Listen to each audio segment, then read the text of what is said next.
It's not often that we see a player emerge as a superstar in just their second season, but that's what we've seen with Slovenian sensation Luka Doncic. The 2018 draft has produced some special young players, but I don't think every team is happy with their selections from that night. In this video, I want to look back at Luka Doncic as a prospect coming into that draft and the decisions that led up to him landing in the hands of the Dallas Mavericks. As always, my other two channels, my sports card channel and my Range football channel, are going to be linked in the description below. I've got new videos coming out today on both those channels, and you, Billy, I know you watch the videos, most of the videos, but you just haven't subscribed. You might as well just tap that button and let's hop into it.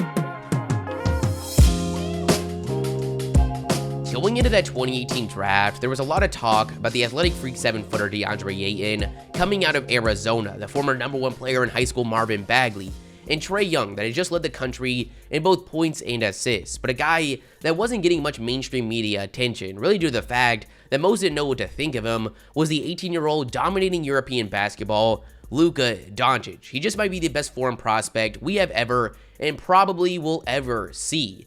He signed his first professional contract at the age of 13. Yes, 13 years old. He signed a 5-year deal with one of the top Spanish clubs, Real Madrid. He'd make his professional debut on their main roster at 16 years, 2 months, and 2 days old. We're not talking about some youth league or something like that. This is the Spanish ACB, considered by most the highest level of basketball aside from the NBA. By the age of 17, he was a big part of that team, winning the ACB Best Young Player Award and EuroLeague Rising Star. He would actually win both these awards again the following season, a season in which he would dominate European basketball unlike any player his age had done before. He would lead Real Madrid to an ACB and EuroLeague title. Alongside Goran Dragic, would win the Eurobasket title for Slovenia, won EuroLeague MVP, EuroLeague's Final Four MVP, ACB MVP. You get the point. He was the most dominant player in Europe, the age of most high school seniors. But it wasn't just his dominance that should have excited more. He wasn't 5'11" with a game that wouldn't translate to the NBA. He was a 6'7", pass-first point forward that thrived in the pick and roll with creative and effective ways to put the ball in the basket. Luka's going to be looked back on not only as one of the best foreign prospects we've ever seen, but one of the best prospects we've ever seen, period. And I guarantee you that if we ever see a player come close to achieving what Luka has done in the European ranks, they're going to get much more respect. When teams like the Phoenix Suns and Sacramento Kings look back at his resume coming into this draft, I'd be surprised if their blood doesn't begin to boil with regret. After finishing with the worst record in the league, the Suns were rewarded with the #1 overall pick in the draft. It seemed their decision was pretty clear very early on in the draft process, and that was DeAndre Ayton, the steroid-using 7-foot center with a 7'6" wingspan, 5% body fat, 40-inch vertical, could bench press 300 pounds and leg press 900 pounds. He had everything we typically want to see from a center when it comes to their physical profile, and just wrapped up an amazing freshman season, averaging 20 points, 12 rebounds, and 2 blocks a game. So yes, he was a great prospect, an amazing prospect in 2005, but still a great prospect in 2018. But given the descending value of size in the NBA, the lack of floor spacing ability he displayed, and one of the best prospects to ever grace the draft on the board, this selection is going to be looked back on as a mistake rather than unforeseen potential in the 3rd overall pick. Over time, we're going to forget that there was no criticism given to the Suns for this selection. In fact, at the time, the mentality was that the Suns seemed to mess up everything this time of year, and this was their chance to just go ahead and make the obvious decision. This is clearly a lot easier to say, knowing what Luka Doncic has become, but for this video, I'm trying not to use that as evidence, really just looking back at what we knew about Luka before the draft. Now, Ayton's been a solid player so far, but it shouldn't take much explanation to why the 2018 draft is the only time him and Luka are talked about in the same breath. What's interesting looking back on was there at the time recent head coach hire Igor Kokoskov's opinions on the then prospect Luka. Igor was Luka's head coach for the Slovenian national team and got a pretty good idea of just how good he was. He said, "I'm not afraid to throw my opinion over there and to have an opinion. That's my job. I've got to be very cautious to have a strong opinion to demand. I'm not a guy who demands, because if I don't have the complete picture of the whole draft, it's hard for me to give my voice and force us to take Luka. Even though he's a diamond, he's a really special kid. We've got to compare Luka with the other guys and see what's best for this team. So I think it's pretty safe to say that if the decision was up to him, he would have formed the Luka Doncic, Devin Booker backcourt. This was even talked about at the time with Igor and Luka's connection. A common rumor was that they would draft Luka Doncic, then go after Clint Capella in free agency to address the center position. Obviously, they didn't do that, and Igor's moved on to an assistant coaching position on the Sacramento Kings. When asked recently about the Suns' decision not to draft Luka, he said, "Unfortunately, I cannot answer that question because of professional code. But when you've already asked me, I'll tell you that I sleep peacefully."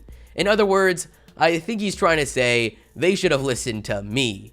Now, the Suns weren't the only team that passed on Luka. The Kings held the second overall pick, and they decided to draft Duke bigman Marvin Bagley. While we went into that draft expecting the Suns to draft Ayton, this pick was a little less clear. Bagley was the favorite, but there was a lot of talk about them going elsewhere. Bagley was a beast in his freshman year. He averaged 21 points and 11 rebounds, shooting 60% from the field and 40% from three.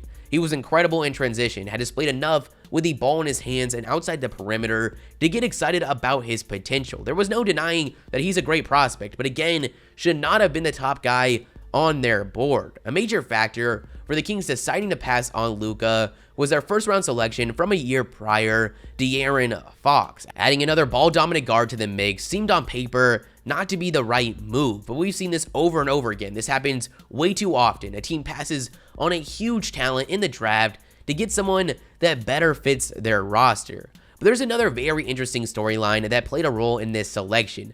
There's a lot of reasons we see teams pass on players. Sometimes it's fit, sometimes it's what they do off the court, but I don't think we've ever seen a team pass on a player because the general manager dislikes the player's father. Tim McMahon of ESPN reported, "My understanding is that Vlade Divac being so close to Luka and knowing his dad factored into their decision. Basically, he didn't think a whole lot of Luka's dad and the whole like father, like son." I can already see it. 10 years from now, what if Vlade Divac didn't have beef with Luka Doncic's dad? Now, this is just a factor into the Kings' decision. It's pretty likely, even without this whole situation with his father, they still would have gone the route of Marvin Bagley. But what's really going to infuriate Kings fans a decade from now is that the front office had concerns about the ceiling of Luka compared to a prospect like Marvin Bagley. This was reported by Shams of The Athletic.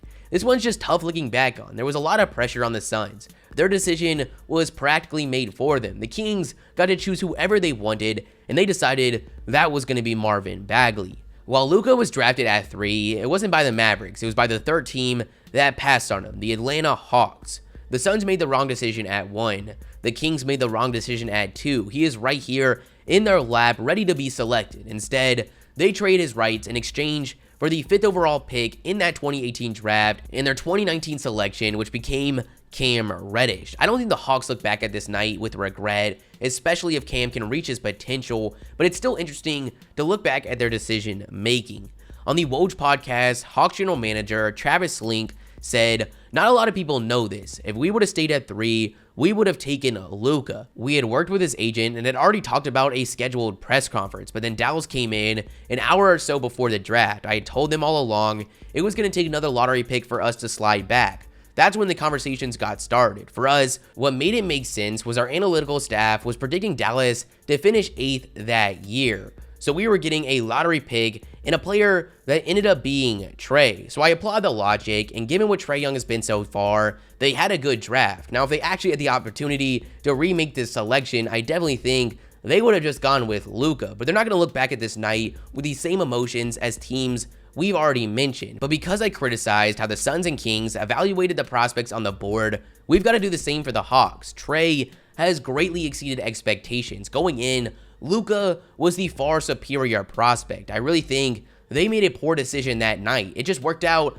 a little bit better than it should have. At just 21 years old, Luka's achieved just about anything you can in Europe. Came to the NBA, picked up right where he left off, winning Rookie of the Year. Now in just his second season, is an all-star starter, averaging 29 points, 9 rebounds, and 9 assists. Jordan was the face of the 90s, Kobe the 2000s, LeBron the 2010s. The 2020s just might be in the hands of Luca Doncic, and man, am I excited to see what he can do. But that's the end of you guys. You guys tell me your thoughts in the comments below. If you liked the video, make sure you like and subscribe, and the shoutouts are gonna be Josh, Rapid, Jacob, Paul, and The Dream. If you guys want to shout out in the next video, all you gotta do is like the video and comment liked or rep notification squad, and I'm gonna shout 5 of you guys out. And with all that being said, hope you guys have a great day, and peace.